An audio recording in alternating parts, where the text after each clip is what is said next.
ganjaran darinya. Dengan itu selamat kita dalam kehidupan di dunia dan juga kehidupan di akhirat. Mudah-mudahan kita bahagia di dunia dan bahagia juga di akhirat. Baik perempuan, kita nak baca petang ni muka surat berapa? Rumi. Saya bawa Rumi bagi ni petang. Berapa? 19 191 ke 197? 197. Baik. 197.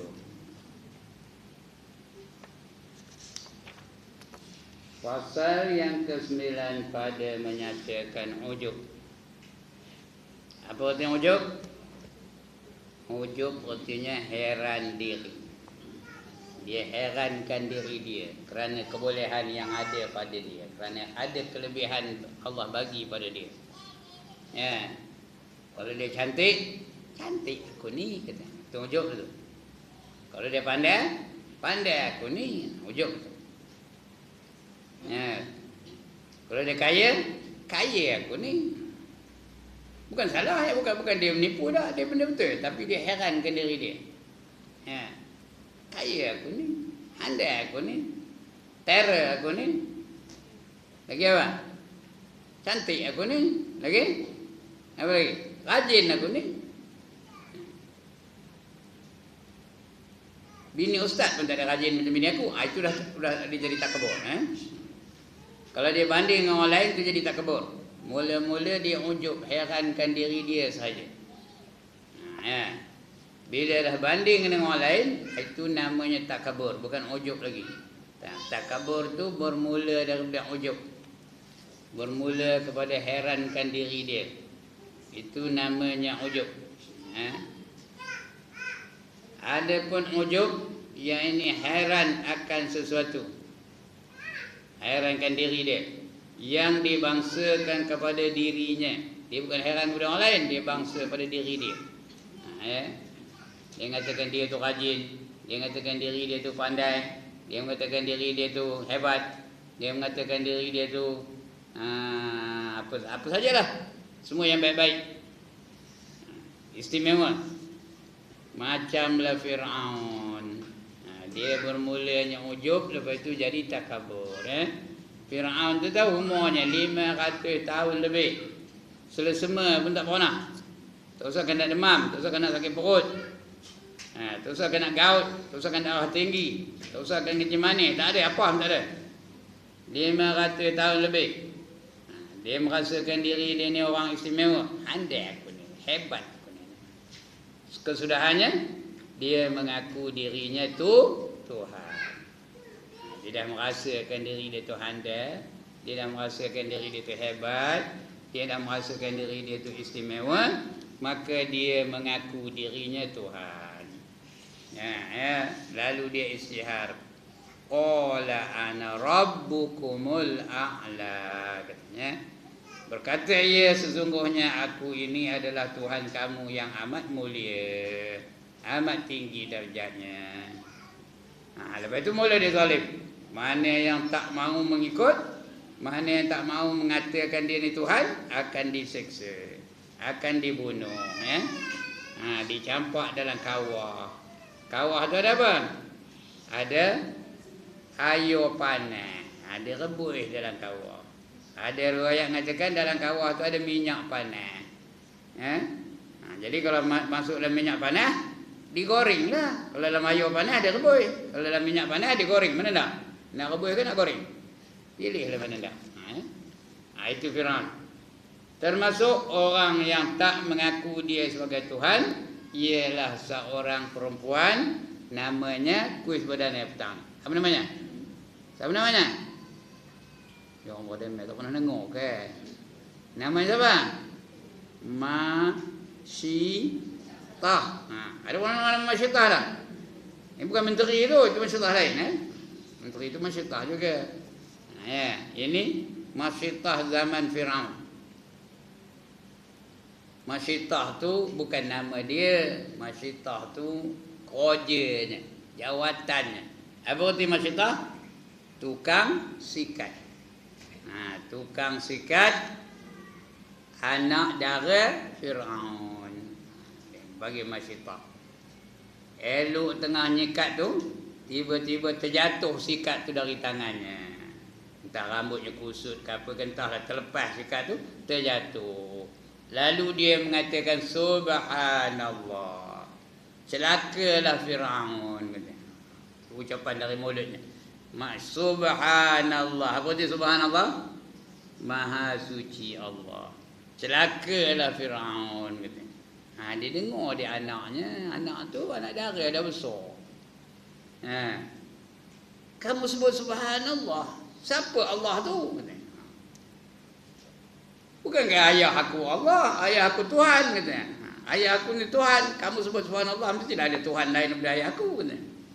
Jawab Masyidah, Allah itu Tuhan aku, Tuhan kamu, Tuhan bapa kamu, dan Tuhan seluruh makhluk yang ada di atas muka bumi ini. Mulalah marah anaknya tu. Pasal apa? Pasal Masyidah tak ngaku bapaknya sebagai Tuhan. Kata Masyidah ada yang lain daripada bapaknya adalah Tuhan. Berarti dia hendakkan Masyidah tu ngaku bapaknya Tuhan. Nanti kamu, kata dia anaknya. Ayah repot kepada ayah ayah. Tahu ke ayah? Orang tak tahu ayah. Ayah repot kepada ayah ayah. Sampai kepada bapaknya dia pun repot lah. Daddy, kena. Tahu ke daddy? Tapi zaman itu bahasa dia lah, bukan daddy. Dia kaum putih. Daddy. Ada seorang tukang sikat tu, dia mengatakan ada Tuhan lain selain daripada daddy. Kata dia Firaun. Sebenarnya itu Masyidah tu katanya. Dia mengaku ada Allah pula Tuhan lain daripada ayah anda, katanya. Panggil dia sini, katanya. Maka dipanggil Masyidah menghadap Firaun. Semua orang dah tahu cerita ni. Maka Masyidah pun datang. Iya ke kamu mengatakan ada lain Tuhan daripada aku, kata dia Firaun. Apa jawab Masyidah? Kata. Pandai aja kat tau. Rupanya Masyidah tu orang kampung gajah. Ada, katanya. Bukan ada ya, ada, katanya. Iaitu Allah, dialah Tuhan saya, dialah Tuhan Firaun, dialah Tuhan anak Firaun, dialah Tuhan seluruh manusia, dialah juga Tuhan seluruh makhluk di atas muka bumi ini. Baik, kata Firaun. Kalau kamu masih lagi menganggap aku bukan Tuhan, aku bagi kamu tempoh sehari semalam. Esok kamu mesti datang mengaku aku ni Tuhan. Kalau tidak, kamu akan ku hukum seperti mana aku hukum orang-orang yang lain. Sampai ada dia baginya esok, dia pun baliklah. Agak-agak dia mengaku ke tak? Dia mengaku ke tak? Tak. Esoknya jumpa balik dengan Firaun. Dihadapkan dia tu, bukan saja dia datang, suaminya datang, anak-anaknya pun datang sekali. Dihadapkan, bukan nak datang tu, dipaksa di Firaun supaya menghadap dia. Apa macam? Masyidah, kamu dah tukar ke belum? Belum, katanya. Kamu tetap bukan Tuhan. Tuhan yang sebenarnya ialah Allah. Dengar itu baik, nanti kamu akan aku hukum, kata. Tapi sebelum aku hukum kamu, aku hukum dulu suami kamu, kata. Diheret suaminya tu, ditolak masuk ke dalam kawah. Apa jadi suaminya? Matilah, mati rebus ke mati kena goreng ke. Ada dua riwayat tu. Ada yang mengatakan kena rebus, ada yang mengatakan kena goreng. Mana dah? Nak rebus ke goreng? Mana sedap? Sedap rebus ke sedap goreng? Sedap goreng.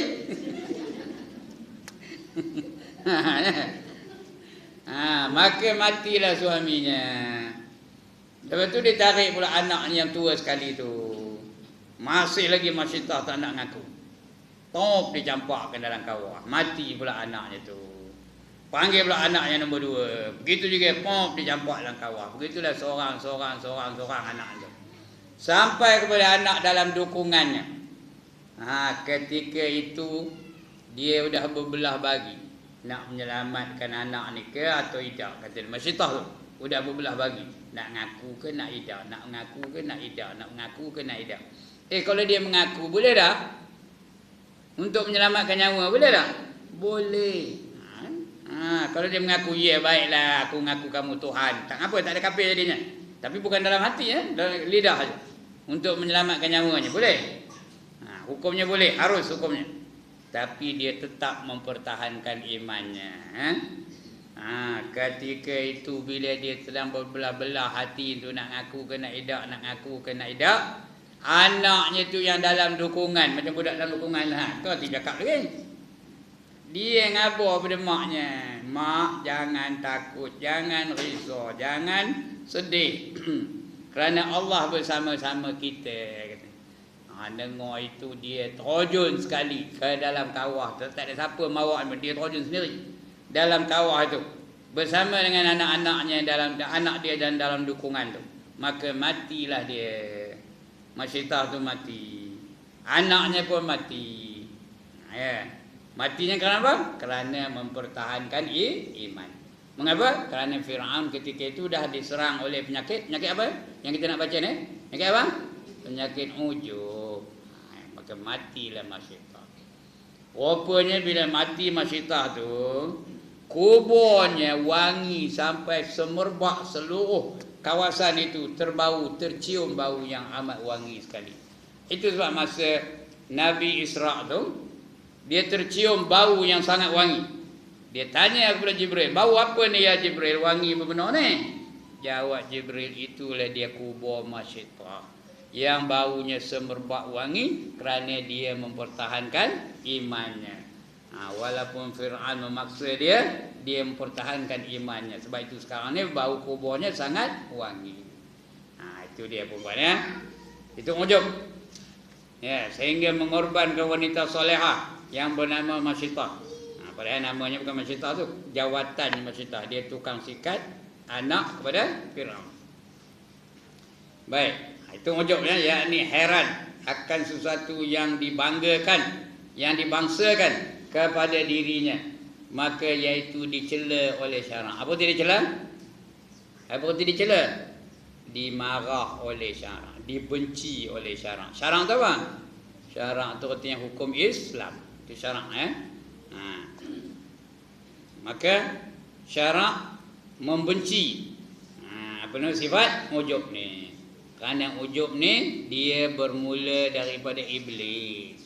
Siapa yang ujub, dia mempusakai sifat iblis. Sebenarnya angkat tangan.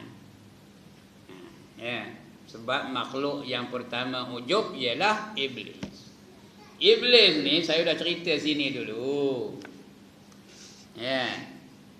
Dia ni asalnya pakar rujuk kepada malaikat-malaikat. Saya dah cerita iblis ni. Dah cerita belum? Dia jadi tok guru kepada malaikat-malaikat. Pada satu hari, cerita balik lantak lah. Ya Allah, lantak 10 kali cerita. Pada satu hari, ada seorang malaikat tengok, menampak ataupun pergi nengok takdir makhluk-makhluk langit di Lauh apa? Lauh Mahfuz. Apa jadi pada Jibril, apa jadi pada Mikail, apa jadi kepada Israfil, apa jadi kepada Malik, apa jadi kepada Ridwan. Dia tengok takdir mereka tu. Seorang dia tengoknya. Tiba-tiba dia nampak ada salah seorang daripada makhluk langit, tapi tak ada nama, akan menjadi kafir. Salah seorang akan menjadi kafir, tapi tak sebut nama. Tak ada sebut Ustaz Ibrahim ke Idah. Tak ada sebut nama. Maka naiklah malaikat tu ke langit. Masa itu manusia belum ada lagi tau. Manusia belum ada lagi, hanya malaikat je ada. Termasuk iblis ada dah, Itu jin. Iblis tu dah ke jin. Naiklah dia ke langit. Sampai dia ke langit, dia pun mula nak ngobak. Tahu ngobak? Ya Allah, tak tahu dia mengobak. Meraung tu. Ngobak, meraung. Lagi apa? Memekak. Apa dah? Menangis. Dia menangis. Semua malaikat heran tengoknya. Kenapa kamu menangis ni? Kata nanya pada malaikat yang menangis tu. Malaikat tu khabar bahawa kita ni salah seorang daripada kita yang nanti akan menjadi kafir, katanya. Dengar itu malaikat lain marah ke dia. Mana kamu tahu? Katanya. Kamu pandai-pandai aja, katanya. Aku tahulah katanya. Aku baru lepas tengok takdir kita ni di Lauh Mahfuz. Salah seorang kita ni akan jadi kafir. Dengar itu malaikat lain pun semua teroyak belaka. Ngobak belaka. Yang lain tu meraung belaka. Ada seorang yang buat relax, buat tak erti je. Siapa orangnya? Siapa orangnya? Iblis tadilah. Masa itu namanya bukan Iblis. Masa itu namanya apa? Azazil namanya. Itu namanya Azazil. Gelarannya semua baik-baik belaka. Ada orang manggil dia Abid, ada yang panggil dia tu Roki, yang sentiasa rokok, ya. Ada yang manggil dia Sajid, yang sentiasa sujud. Ada yang manggil dia Zahid, yang sentiasa menyaksikan Allah Taala. Ada yang manggil dia tu apa? Syahid, sentiasa menyaksikan Allah Taala. Nama baik-baik belaka, gelarannya baik-baik belaka. Namanya pun baik juga, Azazil. Dia relax je, dia tak ada apa-apa rasa. Dia rasa bukan dia. Yang jadi kafir tu bukan dia, orang lain tu. Takkanlah aku jadi kafir juga, aku tu guru damai kata.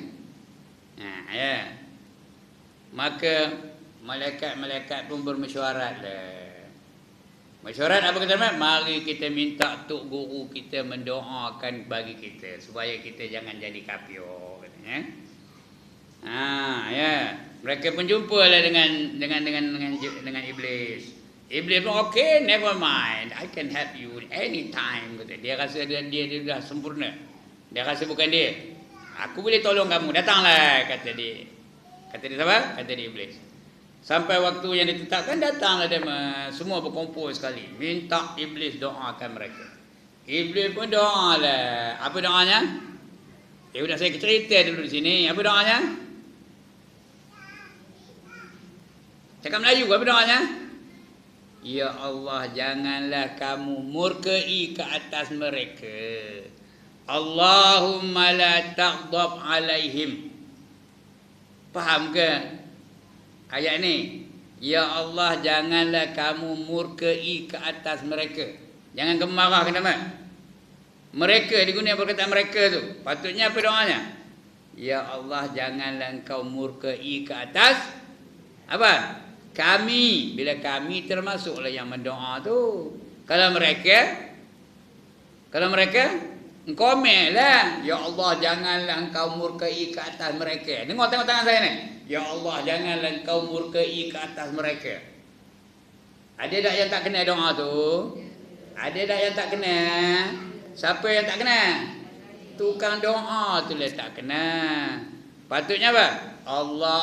Tengok jari saya balik. Allahumma la taghdab alaina. Patutnya begitu. Faham ni? Allahumma la taghdab alaina. Artinya apa?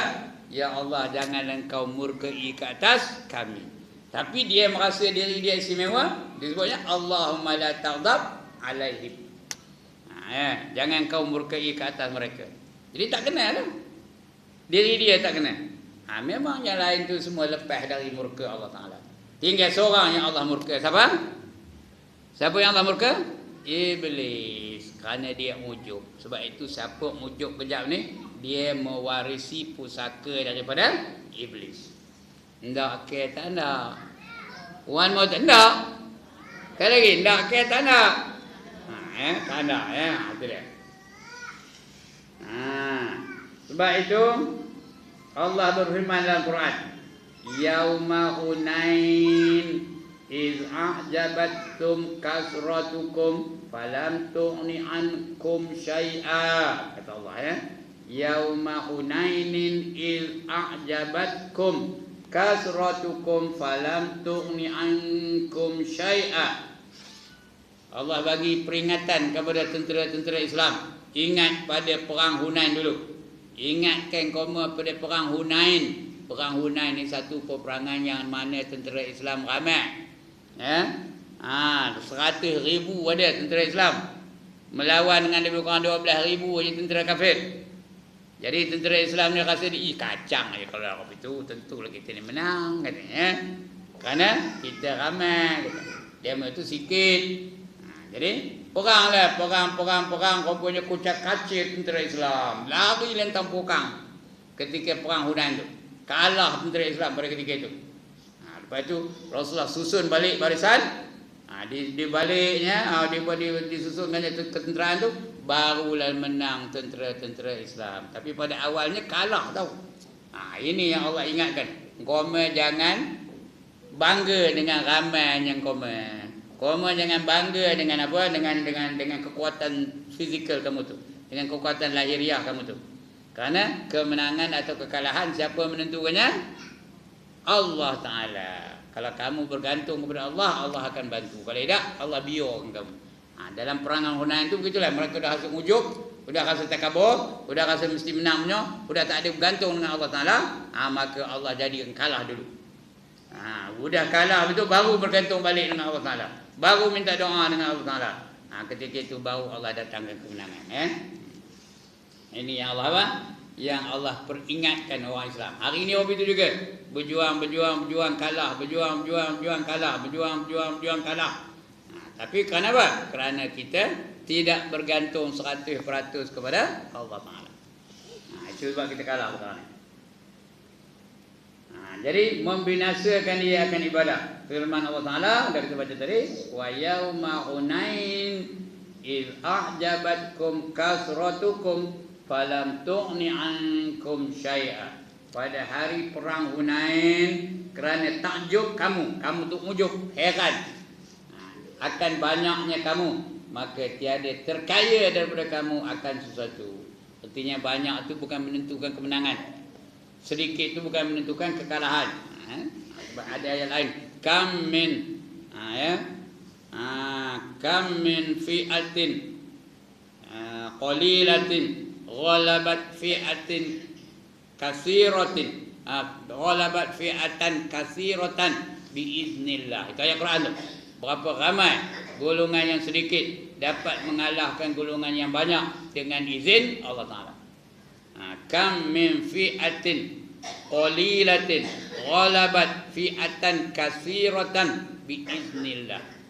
Berapa ramai golongan-golongan yang sedikit dapat mengalahkan golongan yang ramai dengan izin Allah. Ya, sebenarnya perempuan kemenangan itu bukannya bergantung kepada ramai atau sedikitnya bilangan tenteranya.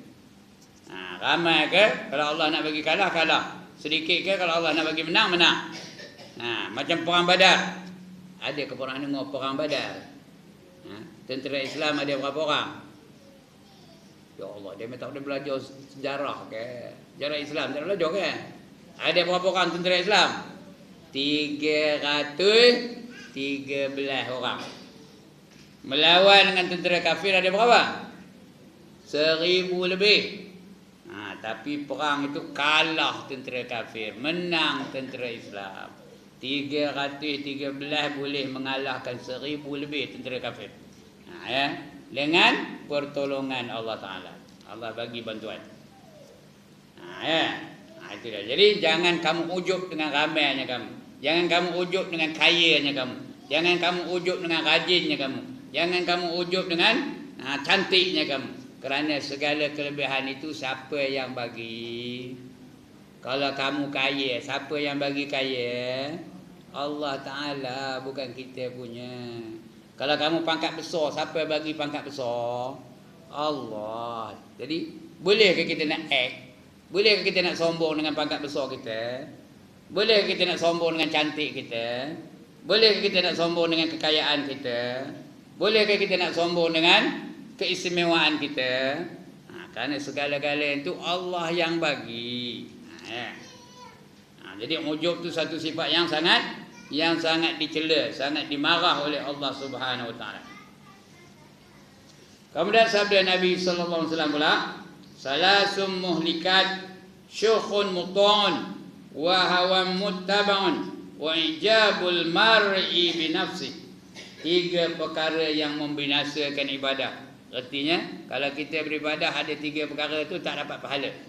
Malahan dapat dosa. Kalau kita semayang ada 3 benda ni tak dapat pahala semayang. Yang dapat apa? Yang dapat dosa. Begitu juga kalau saya tengah ngajar ni, ada 3 perkara ni, dapat pahala ke tak? Tak dapat pahala. Yang dapat apa? Dosa. Dapat dosa je.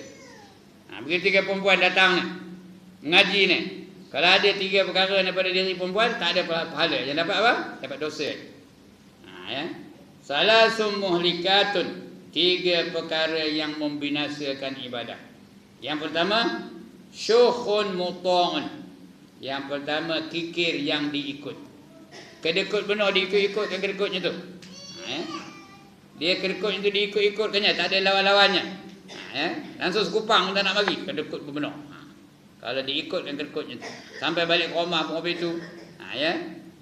Dengan jiran-jiran pun habis tu, dengan adik-beradik pun habis tu, dengan mak bapak pun habis tu, kedekut pun benar. Kalau diikutkan, maka membinasakan.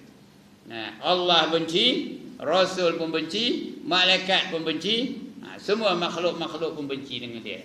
Maka binasalah dia. Kalau diikutkan kedekutnya. Ya, al-bakhilu kata Nabi. Ba'idum min Allah, ba'idum minan nas, ba'idum minal jannah, wa qaribum minan nar, kata Nabi ya. Orang yang bakhil itu jauh dari Allah. Maknanya jauh dari rahmat Allah. Allah tak bagi bantuan mereka kalau dia bakhil. Jauh dari manusia. Manusia pun tak suka berkawan dengan orang bakhil. Ada orang suka berkawan dengan orang kerekut? Angkat tangan. Siapa suka berkawan dengan orang kerekut? Tak ada siapa suka ya. Ba'idum minan nas. Jauh daripada manusia. Ba'idum minal jannah, jauh dari syurga. Bila jauh dari syurga, dekat dengan apa? Dekat dengan neraka. Wa qaribum minan nar, kata Nabi ya. Itu dia. Itu kedekut yang diikut. Lagi satu, kikir yang diikut. Yang kedua, mengikut hawa nafsu. Wa hawa muttabaun. Muttabaun tu ikut hawa nafsu. Memanglah hawa nafsu tu ngajak kepada apa? Mengajak kepada kejahatan. Itu kerja nafsu. Dia mengajak kita kepada kejahatan.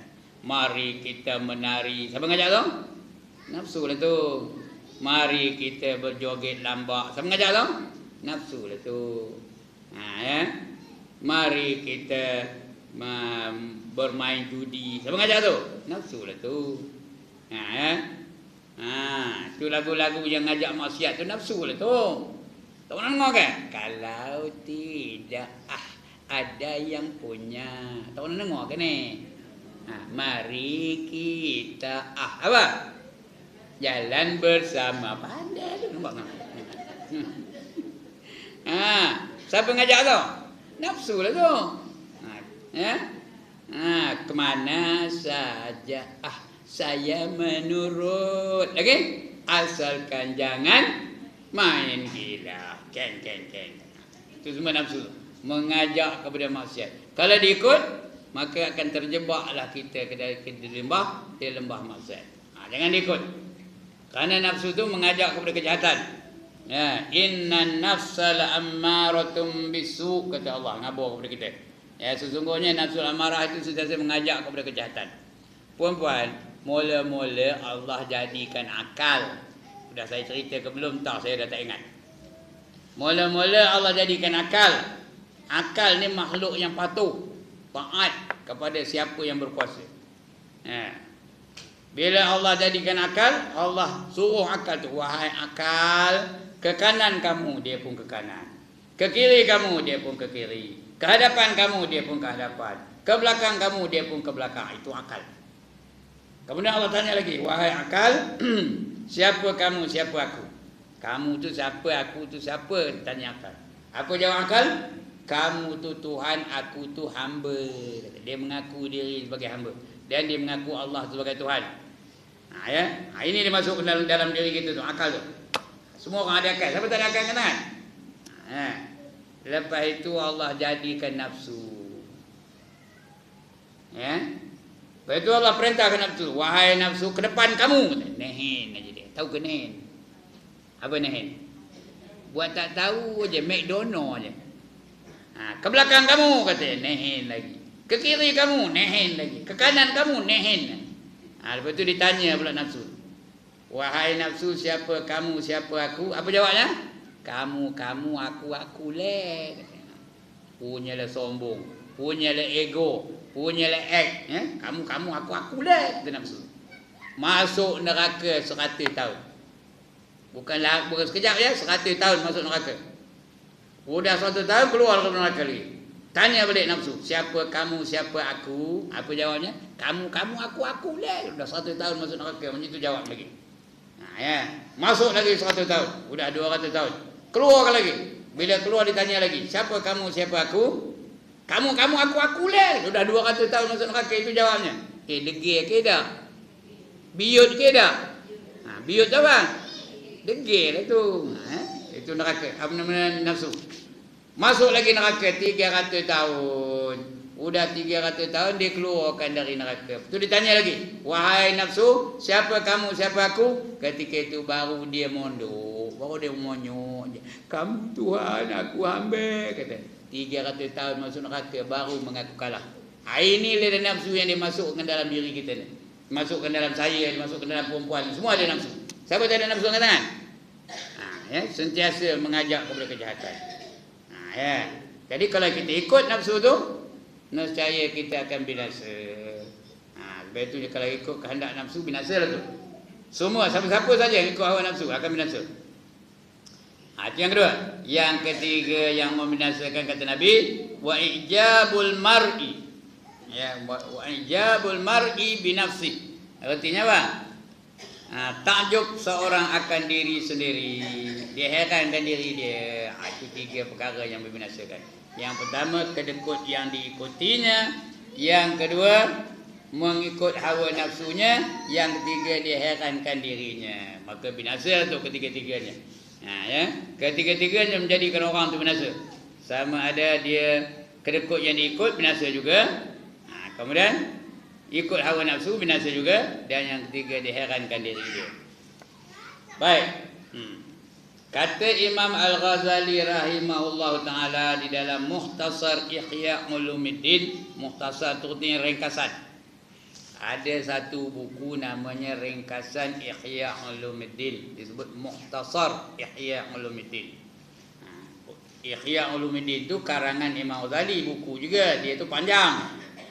Dia ada 8 jilid. Dia ada satu buku namanya Mukhtasar Ihya Ulumuddin, Ringkasan Ihya Ulumuddin. Semua ada dalam Ihya Ulumuddin itu, ada dalam ringkasan, tapi kecil-kecil, apa nama? Sikit-sikit. Petik sikit, tapi semua ada. Itu namanya Ringkasan Ihya Ulumuddin. Apa kata Imam Ghazali? Wa haqiqatul ujbi takabbarun yahsulu fil batini bitahayyuli kamali min ilmin au amalin ma'anisyani idafatihi ila Allah ta'ala wal amni min zawali fa in kana khaifan ala zawali fahuwa ghairu mu'jibin wa in kana yafrahu bikaunihi ni'matan min Allah Ta'ala fahuwa laisa bi'ujub. Itu cakap Arabnya, kita tak faham pun ya. Tapi bacalah, mudah-mudahan berkat ya yang kita baca tu. Walaupun tak faham. Apa artinya? Tengok cakap Melayunya, apa cakap Melayunya? Ada lagi, tak habis lagi rupanya. Bi'ujbin lagi.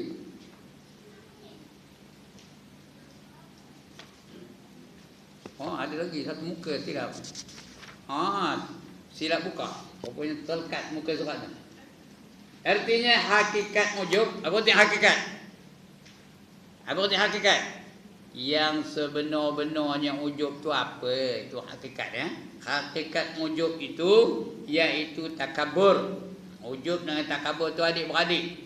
Cuma sebelum dia kalau dia belum bandingkan dengan orang lain, itu tidak dinamakan takabur. Itu namanya ujub untuk diri dia je. Macam tadi saya sebut tadi ya, pandai aku ni. Itu apa? Itu ujub tu. Pandai aku ni apa? Ujub tu. Itu belum banding dengan orang lain. Terror aku ni apa? Ujub tu. Tapi kalau katanya pandai aku daripada timah, itu apa? Itu apa keluarnya? Takabur. Faham ke ni?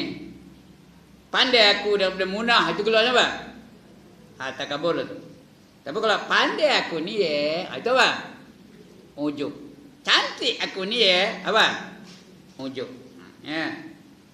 Sedap suara aku ya, itu apa? Ujub. Kalau sedap suara aku daripada suara Siti Nurhalizah, itu apa? Itu apa? Itu takabur. Faham ke ni? Ya? Kalau dibanding dengan orang lain, itu namanya takabur. Kalau dia seorang aja, itu namanya ujub. Mana nak? Nak ujub ke nak takabur? Dua-dua tanda. Karena dua-dua itu jalan nak masuk ke dalam neraka. Ya.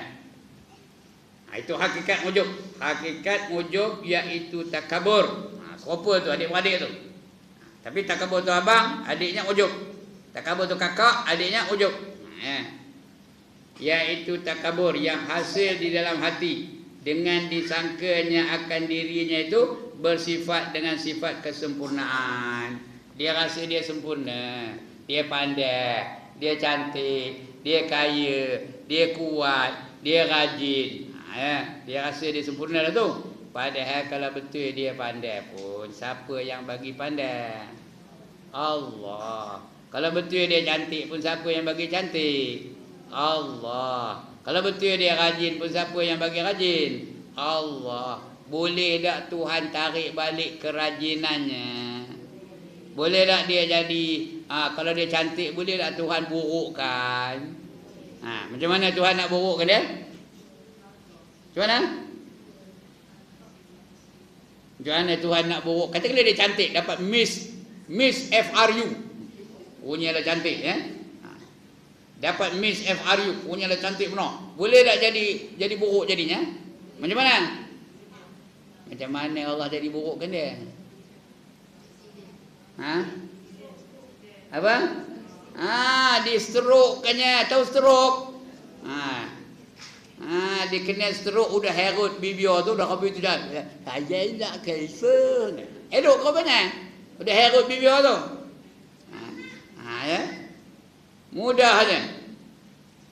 Ada sekali tu, ada seorang nak pergi interview jadi bintang filem. Cantik lah tu ya. Naik bas. Cantik lah tu.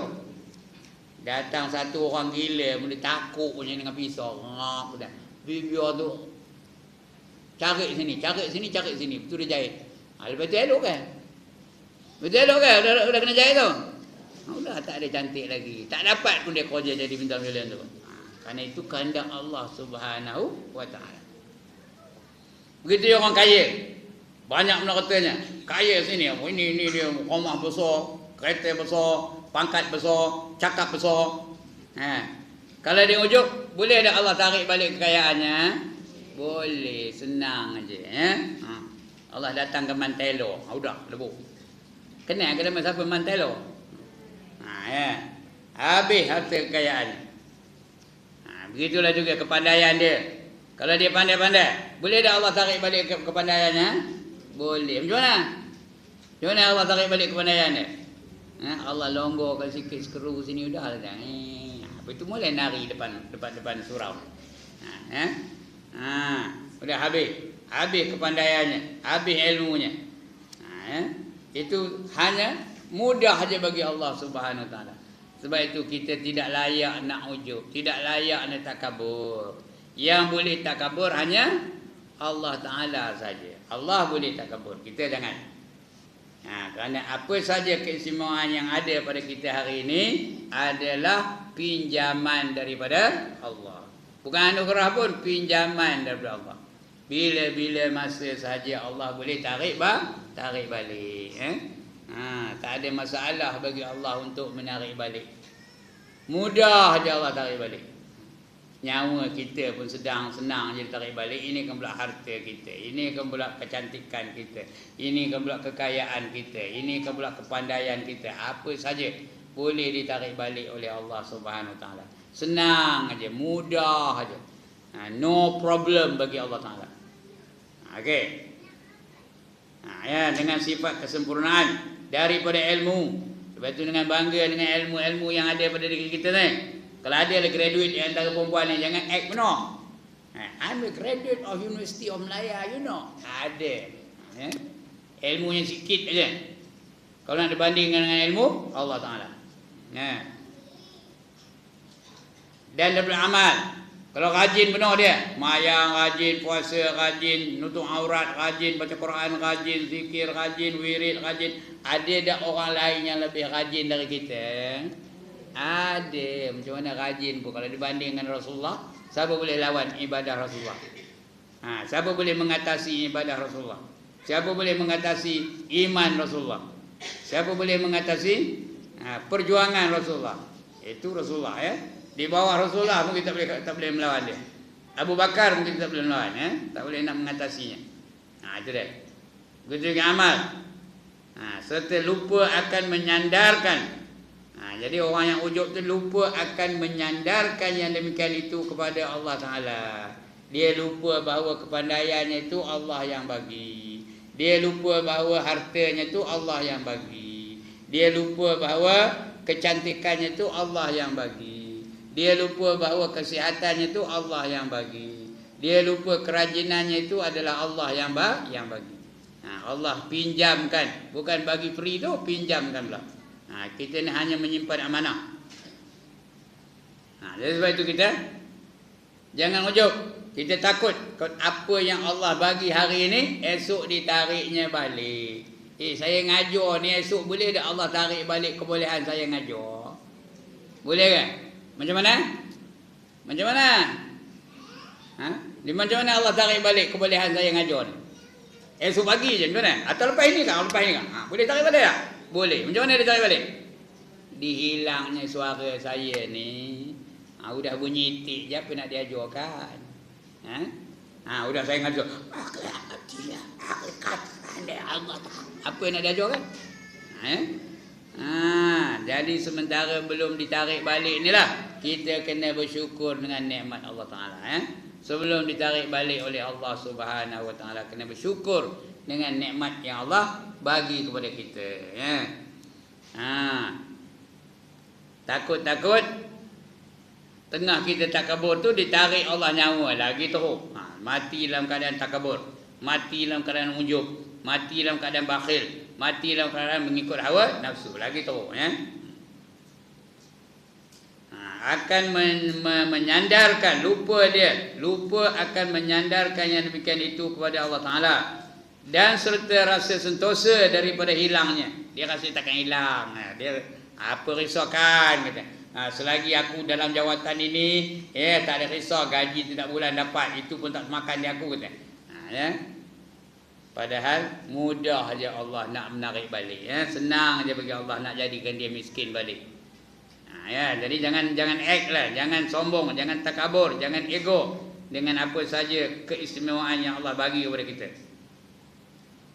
Sentosa artinya aman, tak ada rasa risau bahawa hilang apa dia punya keistimewaan itu. Maka jika ia ingat akan yang demikian itu, dia ingat itu pemberian Allah Ta'ala, serta takut akan hilangnya, maka iaitu bukan ujub, dia hanya gembira saja. Alhamdulillah Allah bagi aku kelebihan, itu bukan ujub. Itu orang yang bersyukur dengan nikmat Allah dan jika ada ia suka dengan keadaan yang demikian itu, demikian itu nikmat daripada Allah Ta'ala, maka iaitu tiada dinamakan akan ujub. Itu bukan orang ujub, dia seronok. Allah bagi dia pandai, dia seronok, dia bangga bukan dengan diri dia, dia bangga dengan Allah bahawa Allah memberi dia kepandaian. Dia bangga dengan Allah kerana memberikan dia kerajinan, dia bangga dengan Allah kerana memberikan dia kebolehan dan sebagainya. Itu bukan ujub. Itu mensyukuri nikmat namanya. Kalau kita syukur dengan nikmat, apa Allah bagi balas balik? Allah akan tambah lagi nikmat itu. La in syakartum la azidannakum. Barang siapa bersyukur akan nikmat aku, akan ku tambah lagi nikmat itu bagi dia. Yang ditambah bukan bilangannya, yang ditambahnya apa? Keberkatan. Kalau bilangan, kita syukur dengan 2 biji mata yang Allah bagi, Allah tambah lagi jadi 4. Syukur lagi 4 mata, sudah jadi 8. Syukur lagi 8 mata tu, sudah jadi 16. Syukur lagi 16 mata, sudah jadi 32. Syukur lagi 32 mata sudah jadi 64. Sudahnya tak muat badan kita dengan mati aja. Bukan bilangan itu ditambah ya. Yang ditambah keberkatannya. Allah pimpin mata kita. Hanya melihat yang disuruh aja. Hanya melihat yang wajib-wajib aja. Hanya melihat yang berfaedah aja. Itu dia ditambah keberkatan mata. Mata itu jadi sumber dapat pahala di sisi Allah Subhanahu Wa Taala. Okey, sikit lagi puan. Dan hasil daripada yang demikian itu, apa hasilnya? Natijahnya apa? Kesudahannya apa? Bahawa mujuk yang membinasakan akan amal itu, iaitu menilik. Menilik itu apa? Menengok, melihat. Seseorang akan ilmunya. Dia nengok ilmunya tu, handai aku ni. Dia rasa dia seorang yang ada ilmu macam tu. Atau amalnya, dia rasa dia yang rajin. Tok Imam pun tak ada hobi tu katanya. Isteri Tok Imam pun tak hobi tu. Ayah yang rajin, lebih rajin daripada isteri Tok Imam katanya.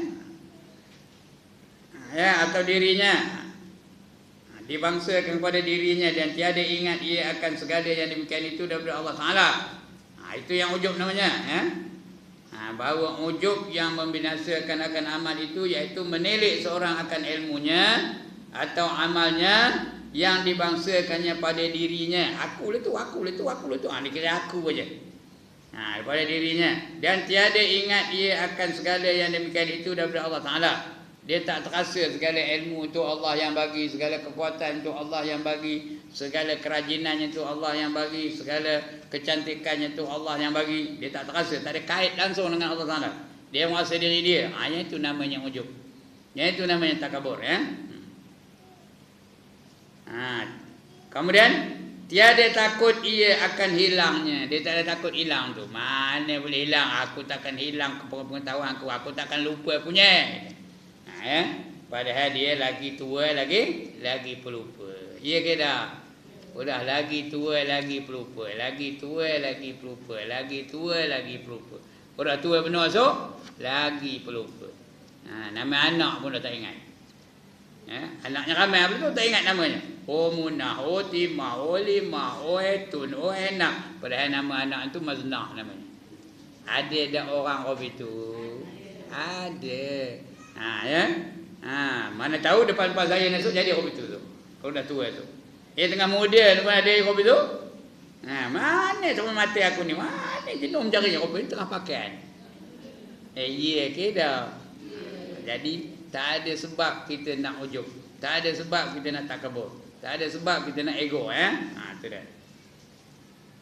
Adapun barang siapa menilik akan ilmunya atau amalnya dan barang sebagainya daripada sifat yang kesempurnaan, iaitu nikmat daripada Allah Ta'ala yang dijadikan kepadanya, padahal ia takut akan hilangnya dan suka ia bahawa yang demikian itu nikmat daripada Allah Ta'ala atasnya, maka yang demikian itu tidak dinamakan akan ujub. Boleh tak kita gembira dengan keistimewaan kita yang ada tu? Boleh. Tapi kita ingat apa saja keistimewaan itu siapa yang bagi? Allah Ta'ala yang bagi. Semuanya dari Allah Ta'ala. Itu bukan ujub namanya. Itu syukur akan nikmat Allah. Kita bila dapat nikmat memang disuruh kita syukur. Bukan suruh kita sedih. Dapat nikmat sedih ke tak? Sedih ke tak dapat nikmat? Ada orang teroyak dapat nikmat? Ada? Anaknya dapat 8A, PT3, dapat 8A, suka ke dah? Sukalah tu. Bukan menangis. Kalau dapat 18E, barulah menangis. Ini dapat 8A, seronoklah tu. SPM dapat 12A, suka ke tak? Sukalah. Dia suruh, tak ada pula salah suka tu, sukalah. Tapi jangan ingat itu dari diri kita. Kalau ia pun dapat 18A ataupun 12A, siapa yang bagi? Allah Ta'ala. Ketika dia ngambil periksa tu, Allah sihatkan dia. Allah elokkan otaknya. Allah bagi dia rehat yang cukup. Allah betulkan otaknya dapat memikirkan kebenaran. Itu yang dapat 12A tu. Kalau tidak dengan izin Allah, dapat ke tak? Tak dapat. Puan-puan yang datang petang ni, boleh datang ni. Siapa yang menentukan boleh datang ni? Allah. Kalau Allah kata kamu tak boleh datang, tak boleh datang. Macam-macam ada kan. Macam-macam lah. Motor tak mau start lah. Lagi apa? Sakit perut lah. Demam lah. Anak balik lah. Anak balik boleh tak datang haji. Kenapa tak datang balik? Kenapa tak datang haji? Anak balik. Agaknya dia adabnya anak tu. Anak ya. Betul. Itu yang tak ngaji tu. Ya. Ada orang tak ngaji petang ni. Kenapa? Hakikatnya Allah tak izinkan. Allah tak izinkan. Itu dia tak boleh datang tu. Itu kena faham tu. Kerana segala-galanya daripada Allah Ta'ala. Begitu juga yang boleh ngaji ni Allah izinkan. Boleh datang. Yang dapat ilmu petang ni Allah izinkan. Kalau tak ada ngaji juga tapi tak dapat ilmu apa-apa. Apa dia ajar Ustaz Ibrahim petang ni? Entah, lupa aku. Kenapa? Allah tak izinkan. Itu dia. Sebab itu apa saja kita kena bergantung 100% kepada Allah Subhanahu wa Ta'ala. Itu dia. Jadi kalau dia takut akan hilang nikmat itu, maka itu bukan ujub namanya, ya. Itu syukur. Jadi tuan-puan, dalam hidup ni 4 perkara mesti datang. Yang pertama nikmat. Yang kedua musibah atau bala. Yang ketiga boleh taat. Yang keempat maksiat. Dia mesti datang. Bila datang nikmat apa buat? Apa buat? Syukur kepada Allah Ta'ala. Dapat gaji apa buat? Syukur. Ya, lagi dapat apa? Dapat berim apa buat? Syukur. Lagi dapat anak apa buat? Syukur. Dapat menantu apa buat? Syukur. Itu semua nikmat belaka tu. Ya. Selain daripada tu, ada juga datang musibah. Kalau syukur dapat pahala ke tak? Tidak ini. Orang yang dapat nikmat dia bersyukur dapat pahala ke tak? Dapat pahala tu, ya. Kalau dia datang ke musibah, ya, bersikarnya dicuri di orang, motornya dicuri di orang, tayar motorkarnya pancat. Apa buat? Bila datang musibah, rumahnya atapnya ditiup di angin, rumahnya terbakar, apa buat? Sabar. Bila ada musibah, dia tindakan kita mesti sabar. Kalau sabar dapat pahala tak? Dapat tak? Dapat. Apa pahalanya? Tak terhingga banyaknya. Innama yuwaffas sabirun ajrahum bighairi hisab. Itu yang kedua. Bila datang yang pertama, bila datang nikmat kita syukur, bila datang bala kita buat apa? Kita sabar. Yang ketiga, kita boleh taat. Kejap ni boleh taat tak? Boleh dengar ngaji ni taat tak? Taat lah tu. Boleh menutup aurat taat tak? Taat lah tu. Maka apabila kita boleh taat, apa tindakan kita apa? Kena redha. Redha dengan ketaatan, redha dengan ketentuan Allah Ta'ala. Ya, alhamdulillah Allah jadikan aku orang yang taat. Redha. Hati gemuk, gembira hati tu. Kerana kita boleh melakukan ketaatan. Ya. Kemudian yang keempat maksiat. Kadang-kadang terbuat juga maksiat. Ya, ada tak pernah lambat semayang? Ada. Itu maksiat itu. Bila kita buat maksiat apa buat? Taubat. Dulu-dulu tengah muda-muda dulu ada tak nyemur kain ketang dada? Ada. Apa buat? Taubat. Taubat lain. Kena taubat. Jadi itu 4 perkara dengan 4 tindakan. Apa dia? Yang pertama, apabila dapat nikmat, bersyukur. Apabila datang musibah, sabar. Apabila boleh buat taat, redha. Apabila terbuat maksiat, taubat. Sama ada terbuat atau sengaja buat. Tengah muda-muda tu sengaja buat, itu taubatlah. 4 perkara ni. Semua 4-4 ni boleh mendatangkan pahala. Sedangkan maksiat tu boleh datang pahala. Bila kita taubat dapat pahala tak? Dapat pahala. Itu sebab kita kena taubat apa saja dosa yang kita lakukan. Ya, sama ada dosa besar, dosa kecil, dosa zahir, dosa batin, dosa sedar, dosa tak sedar. Dosa sengaja, dosa tak sengaja, dosa tahu, dosa tak tahu. Kena kita bertaubat kepada Allah Subhanahu wa taala. Okey, wallahu a'lam. Nanti akan kita baca riya pula. Ya. Yang ke-10 iaitu riya. Itu akan datang kita baca insya-Allah. Yang ke-10 ya. Okey. Ada soalan? Tak ada soalan.